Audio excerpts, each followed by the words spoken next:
a divorce is definitely not the easiest thing. Sometimes, you're cool, you know what I mean? You move in, you mix in, you move in, and you're hanging out with friends. But then sometimes you have your moments of sadness, you know. And me being the Taurus that I am, I like to keep those moments to myself. Divorce is trauma. Divorce is grief. Divorce is happiness. But divorce is also a roller coaster. 1 minute you're with the love of your life. The next minute you're in divorce court, recognizing, do I recognize myself? Do I recognize the person I married? Now with Kandi and Todd, we got to dig a little bit deeper as a therapist because people don't talk enough about how hard it is, the grief and loss of losing everything you thought you knew.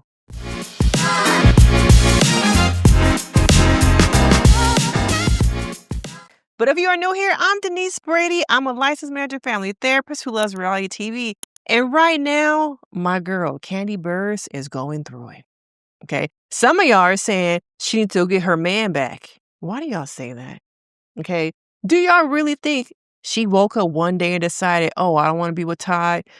No, it was a continuum of different things.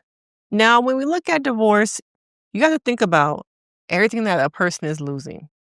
Memories, relationship, in this case, businesses. Okay. So much of their money is tied together that we don't really think about what is going on behind the scenes, and that people want them to be together when that may mean I have to forget myself.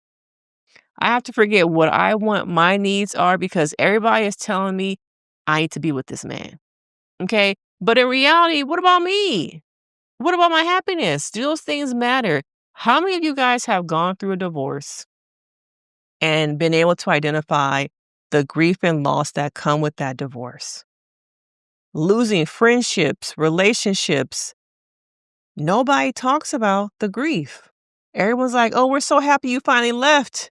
You finally saw the lights. Because that's what they're focused on. Their needs, what they see. They don't know what you've been through behind them closed doors, what you have put up with. The grief, the loss of the memories you thought you were going to have with the person.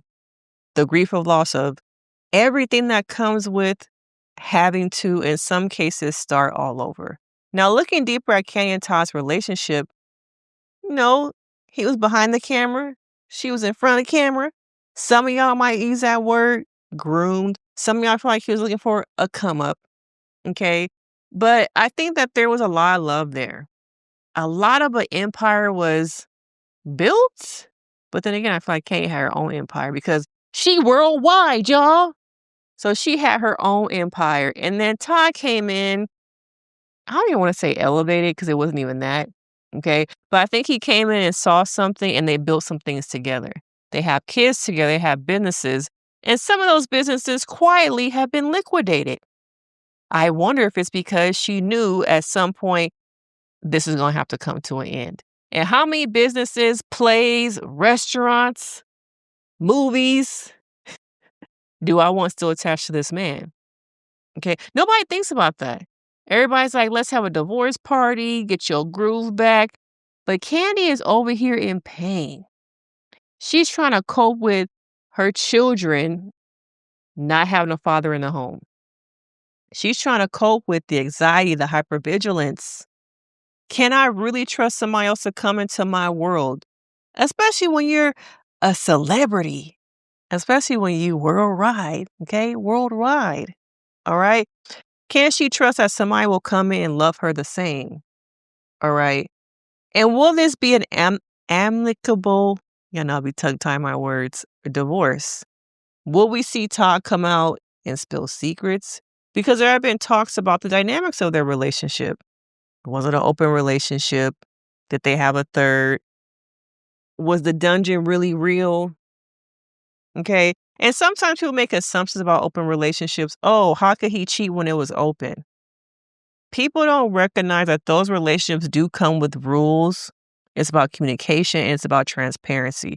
But so many people are looking on the outside like, oh, it must mean that you can sleep with whoever. They bring whoever into their bedroom. Okay. It's not about that. And how many of y'all have tried an open relationship? How many of y'all have tried being in a poly relationship? How many people have been in a relationship where at the last straw, the last thing was like your partner said, let's try an open relationship. Only for what? For them to be in an open relationship and then they get mad when you want to be out there in the streets with somebody. Okay. Because in reality, it was a soft launch to doing whatever I want, seeing what else is out there, testing to see what else is out there. And if I don't like it, oh, I can come back home to you. Okay. I've heard those stories of the therapist too. Oh, he said he wanted to try an open relationship, but then when I met somebody, he had problems with that. Of course. Because the open relationship was only supposed to benefit him, not us. Remember? What do I say? People forget in relationships that there was a us and a we. So many people are focused on I.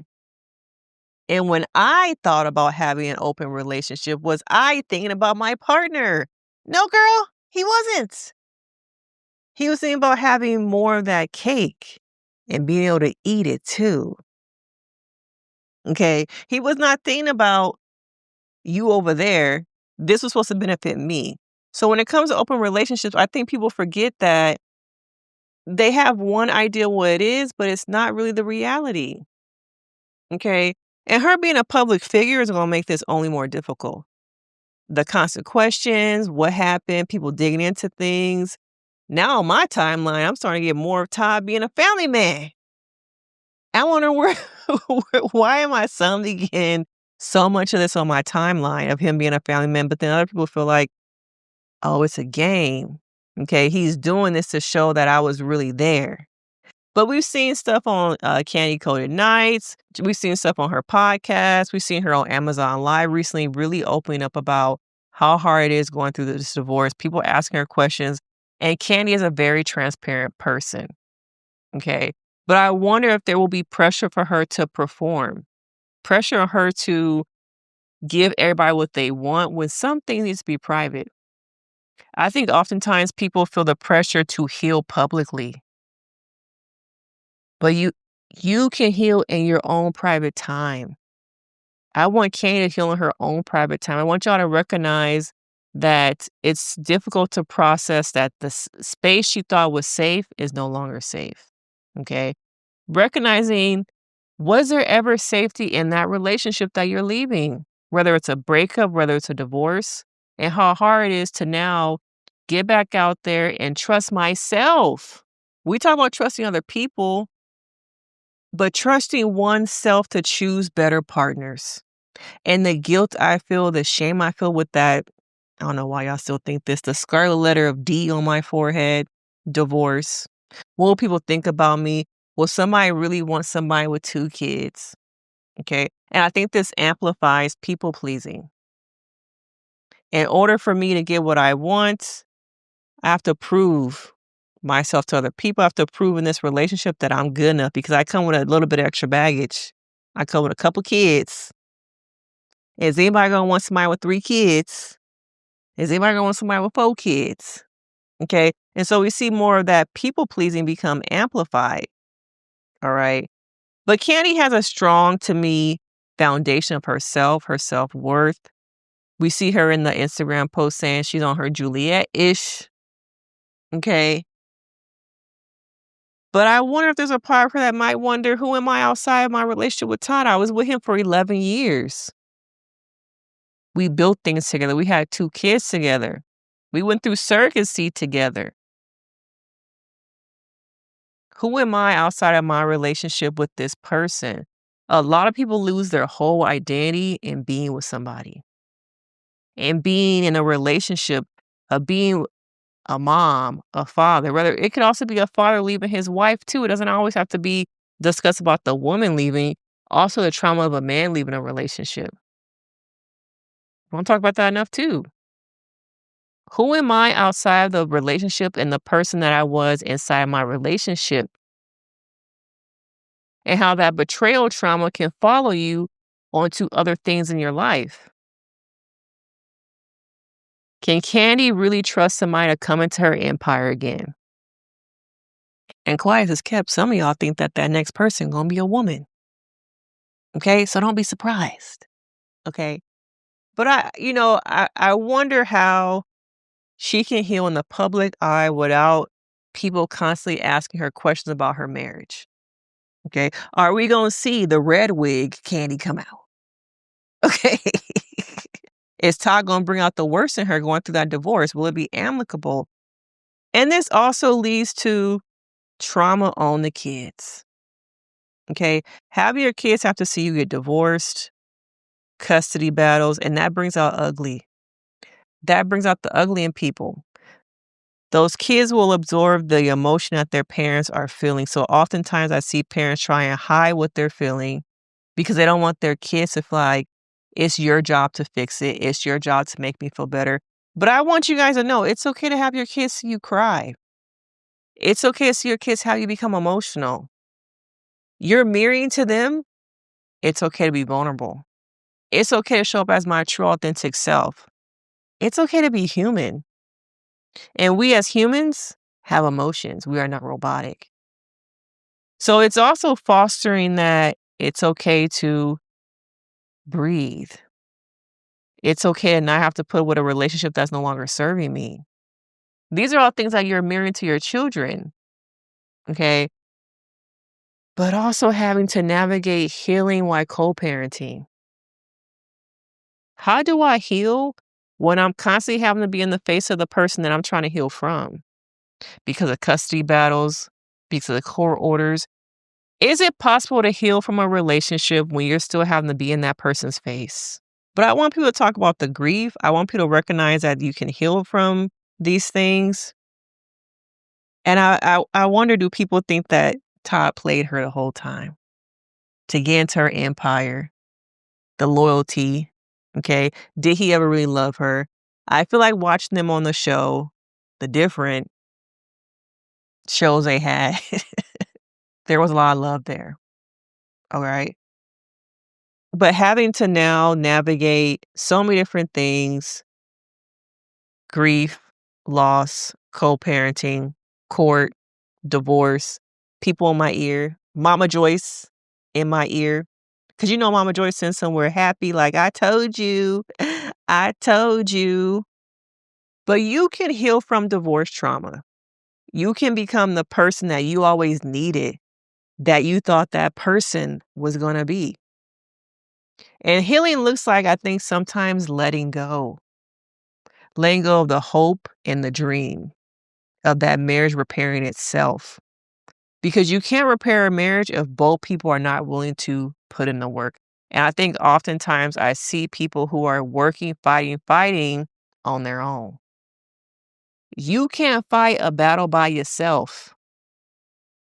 You have to recognize, is this person taking action steps to show me that they're willing to do the work?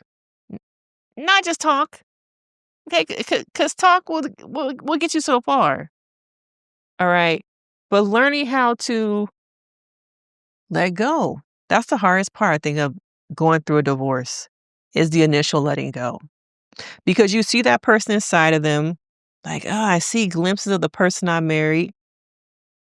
But oftentimes people grow apart. The person you married may not be the person that you are now divorcing.